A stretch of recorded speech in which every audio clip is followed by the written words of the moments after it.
वजे का परवाह काने पर असा जडे पाजे सिंध जी वारसीअ जी ॻाल्हि था कयूं त असां हिन नंढड़े नंढड़े सीटुनि जे लाइ पैदा ई न थिया।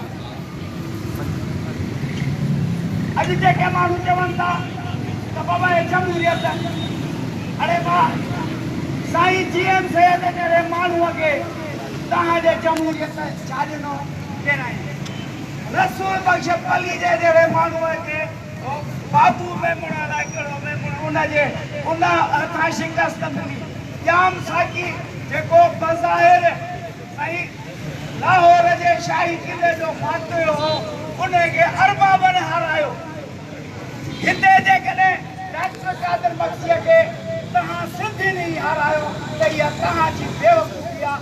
असां अॼु बि सिंध जा आहियूं, असां कल्ह बि सिंध जा हुआसीं, असां आईंदे बि सिंध जा आहियूं ऐं असांजे हूंदे असांजे लाशनि ते ही पंहिंजी वारसी या पंहिंजी मालिकीअ जी ॻाल्हि करे सघनि था। पर असां हिननि खे हर लिहाज़ खां ॿुधाइण था चाहियूं। अॼु तव्हां 5 जेके वॾा कारोबारी मर्कज़ हुआ जेके लियाकत अली ख़ान हिकु प्लानिंग तहत उन्हनि खे ॾिना, कराची, हैदराबाद, सखर, मीरपुर ख़ास, नवाबशाह। अॼु तव्हां उतां जी वञी सूरत हाल त ॾिसो। अॼु उहे हिंदुस्तान खां आयल, अरे तव्हां त पाण पंहिंजो मुल्क बाध करायो।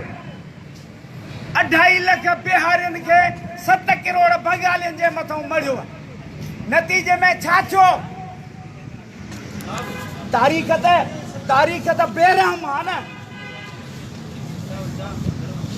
तंहिंजे करे हे त कुझु बि न आहिनि।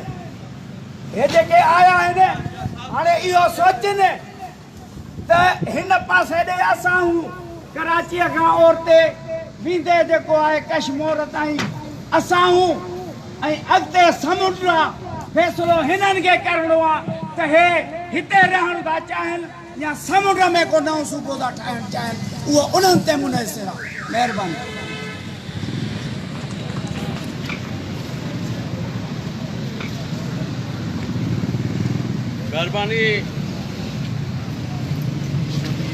महिरबानी अमन मार्च की हिमायत या मुखालफत जो दोस्तन का राय वठंदा हलो।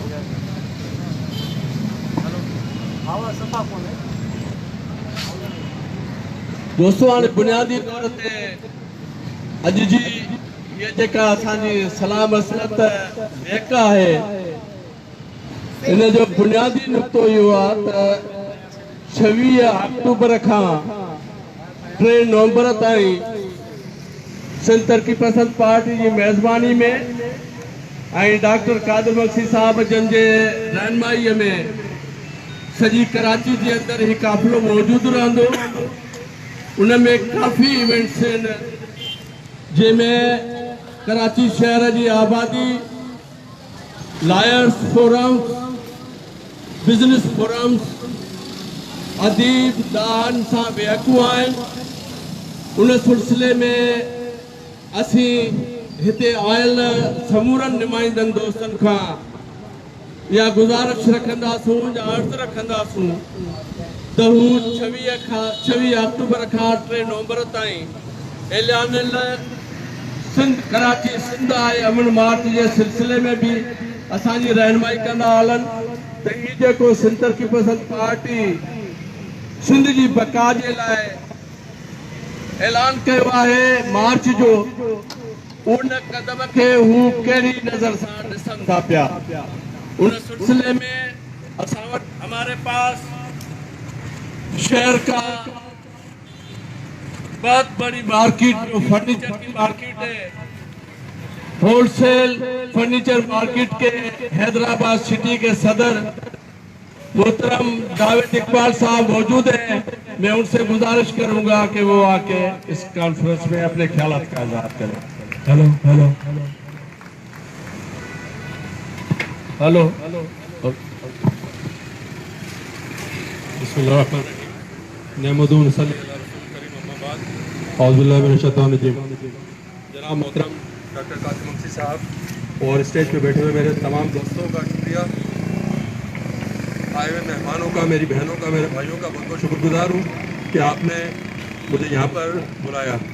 डॉक्टर साहब, आप माशाल्लाह से बहुत अच्छा एक इनिशिएटिव ले रहे हैं कि सिंध में बसने वाले तमाम लोगों को आप दोबारा से यकजा करने की कोशिश कर रहे हैं। यहाँ से सिंध में आप दहशतगर्दी का खात्मा करना चाह रहे हैं और सिंध को मज़ीद मजबूत करना चाह रहे हैं। कुछ लोग चाहते हैं कि सिंध को तकसीम किया जाए, शायद उनके ख्वाब पूरे ना हो और इंशाल्लाह ताला सिंध जैसे पहले एक थी और ऐसे ही रहेगी इंशाल्लाह ताला। और सिंध सिर्फ किसी एक शहर का नाम नहीं है, ये पूरा इलाका है जो कि कराची से लेके कश्मीर तक और कश्मीर से लेके कारोजर तक सब एक है और इंशाल्लाह ताला हम सब एक हैं और एक रहेंगे। हाँ, जहाँ पर आप ये मार्च शुरू कर रहे हैं तो मेरे ख्याल में डॉक्टर साहब अपने दानिशवरों के साथ, दूसरे दानिशवरों के साथ मिलकर एक मुकालमा भी शुरू किया जाए कि असल में मसला क्या है, यहाँ पर ये दुनिया है क्यों और ये दुनिया कैसे ख़त्म की जा सकती है। बज़ाहिर ये मोहब्बतें हैं। अभी मैं बिजनेस फोरम वालों की ऑफिस में बैठा हुआ था तो मेरे ख्याल में 90% लोग शहर से आए हुए थे और 10% कासमाबाद के थे, लेकिन हमारे जो लोग थे सब ने